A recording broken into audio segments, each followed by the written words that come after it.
of parties 30th meeting of United nations framework convention on climate change మనకు బెలన్ బ్రెజిల్లో జరిగింది. యూపీఎస్సీలో కానీ ఏబిపిఎస్లో కానీ జనరల్గా దీని గురించి రిలవెన్స్ అడిగే ఛాన్స్ ఉంది, దీని యొక్క అవుట్కమ్ అడిగే ఛాన్స్ ఉంది.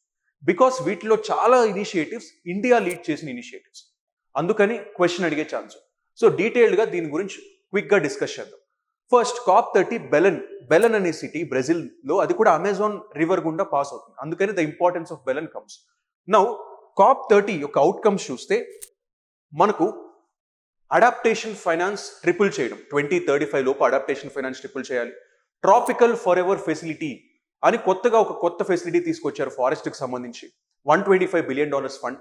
And along with this we have the operationalization of loss and damage fund COP 28లో తీసుకొచ్చాం.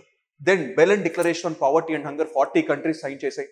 దెన్ జస్ట్ ట్రాన్సిషన్ మెకానిజం, అంటే ఫాజిల్ ఫ్యూయల్స్ నుంచి ఎనర్జీని ఎలా ట్రాన్సిషన్ చేయాలి, రెన్యూబుల్ ఎనర్జీ గురించి, దాని గురించి మాట్లాడారు. Then Belem 4X pledge for sustainable energy like green energy, green hydrogen, sustainable fuels, biofuels, వీటి గురించి ఎక్కువగా డిస్కస్ చేయడం జరిగింది. వీటిలో చాలా ఇనిషియేటివ్స్ ఇండియా తీసుకొచ్చిన initiatives. These are the outcomes of the COP30 which has happened in Belem, Brazil.